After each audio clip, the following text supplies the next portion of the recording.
Thanks for clicking play on the Ticats Audio Network. We're very excited to be joined by the caretaker of your Hamilton Tiger Cats. That, of course, is Bob Young.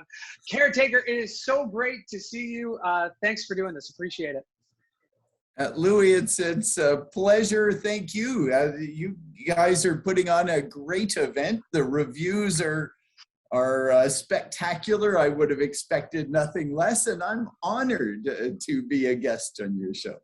Let's talk about the Ticats Audio Network, because this is something brand new, really across the league and across pro sports. We haven't seen a lot of teams do something like this. So why did you kind of decide that this is the way we should get fans our content? Well, Louie, I don't think I've used this line on you, but my job here with the Ticats has boiled down to really just one thing. You know, we got smart guys like Doug Rye who do all our finances. We got Coach O who runs the football team. We got Scott Mitchell who runs the overall operation. So what do I actually do? And the answer to that question is my job, and it's a really tough one, is to take credit for all the hard work that everyone else in this organization does. And so, yes, I'll take credit for this brilliant podcast radio service, but I don't deserve any of the credit. But I can explain why it's an important idea. In the age of the internet, we consume everything digitally, and we insist on consuming it straight from the source. We don't have to go through a network who goes through an affiliate who goes through whatever. We want to get it straight from the Ticats, and that's what you are enabling our fans to do. Is they're in the locker room, they're in the business office, and they're hanging out with you and me, getting the story as you and I make it up. Well said, Caretaker. Let's talk about the team. How excited were you? What was your feeling? What did it mean to you on Thursday night to see Coach O and the guys? What did it mean to see them out there for you? Exactly, same as all of our fans. You know, I wear two hats. They're both the same hat, but my two hats are, one, yes, I do have a responsibility to the team that I try and help out as well as I can. But the other one is I got involved because I happen to be a Hamilton Ticat fan. And I was as excited as any 8-year-old in Hamilton watching the Ticats finally get back on the football field. It's so much fun to be back playing football and having these stories to tell. You have some high expectations for this team, safe to say, like all Ticats fans do, considering the year they had in 2019. Expectations are high for the fans, and I have to imagine that that goes towards you too. So this is one where, again, I get the credit I don't deserve any.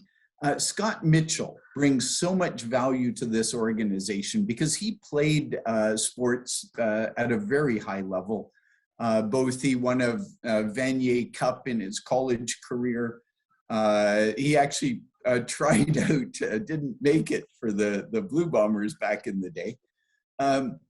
But he understands just how passionate our players are, not about playing the game, but about winning the game. And that winning attitude is something that Scott brings with him. And it's why Scott looks at great teammates like Coach O, is he knows they have the same winning mindset. And Coach has that attitude and that process. I can't guarantee we're going to beat the Riders this weekend, but I can guarantee we will be better against the Riders this weekend, and we will continue to get better over the course of the season. You brought up Coach O because anyone who has had a second to be around Coach O and get to learn from him and get to watch him at work realizes the passion that he brings to this game. And he was rewarded with that passion with an induction into the Canadian Football Hall of Fame. So I wanted to get your thoughts on someone who has known Coach O a long time here, what it meant for you to see Coach O inducted into the fourth floor here at beautiful Tim Hortons Field. He's not only a brilliant head coach, turns out he was also a brilliant athlete and a very clever defensive back. And the interesting thing about the defensive back position in football is they're frequently overlooked. You know, we talk about Speedy B, we talk about Jeremiah. The defensive backfield doesn't get as much respect as they deserve. Makes me think of, and this is actually a great line, of the old Ginger Rogers and Fred Astaire story. And Fred Astaire is this legend in movie dance circles. But someone asked Ginger Rogers, you know, what she thought of Fred as a brilliant dancer. And she said, yeah, he's pretty good. But you got to remember, all I'm doing is everything that he does backwards and in high heels, which is just a great line. Ginger Rogers didn't have a high profile, but that one line has endeared her to me, and I presume many others ever since. But that's what our defensive backfield is doing. They have to do everything the receiver does backwards, and they have to anticipate where the ball's going. And Coach O was one of the biggest interception leaders throughout his career, because he did that thinking piece of his job incredibly well. We are so fortunate to have the Canadian Football Hall of Fame here at Tim Hortons Field. And speaking of Tim Hortons Field, Labor Day is always such a treasure here. It's always such an event, maybe even more so with the fact that it is our home opener, the first time we'll be allowed to bring fans back into this building. I have to imagine that you've thought about that a lot. You've thought about that moment, about what it's going to be like to welcome fans back in this building. Yeah, and for no other reason than you and I right now are a good example of that. Because I'm talking to our fans on a damn Zoom call, and I've learned to, one and the same time, I've learned that these technologies are incredibly valuable and incredibly useful. And I've learned to hate them with a passion. I would so much prefer to hang out with our fans over at one of our bars in this stadium and raise a beer to the Ticats and to getting over this pandemic, finally seeing it in the rearview mirror. It's going to be great fun. And of course, I mean, the Labor Day Classic, of course, kicks off a great home schedule here at Tim Hortons Field. And we're hoping that it culminates with a home date here on December 12th, the Grey Cup. First of all, we still have to kind of pinch ourselves that we get to host the Grey Cup. And it's been so long since we've got to put on this show. So let's just get your thoughts on, as it gets closer, do you get more nervous or do you get more excited about pulling this off? So when you're in the business office of a sports team, and Ticats and the whole business office, and Louie, you know this better than I do,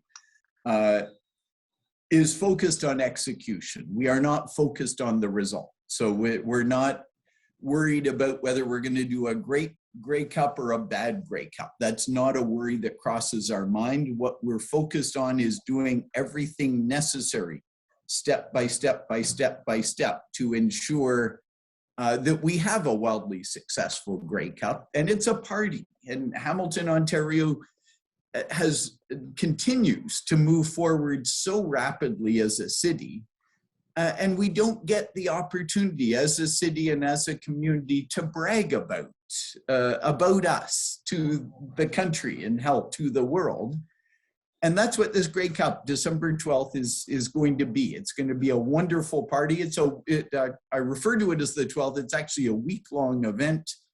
We're going to have Canadians from across the country coming to Hamilton and experiencing the Hamilton that you and I love. This is going to be terrific. And the fact, of course, the Ticats are going to play in the Grey Cup and are going to win the Grey Cup in front of our home fans. Small little icing on the cake here. Bob, I appreciate this so much. Thank you so much for giving us the platform to be able to do this in the Ticats Audio Network. And I can't wait to see you, like you said, in person here at Tim Hortons Field. My congratulations to you and your colleagues. This is a great format. Having the opportunity to talk directly to our fans across the country and around the world is just it's blindingly the right thing to do. And thanks to you guys, we're doing it extremely well.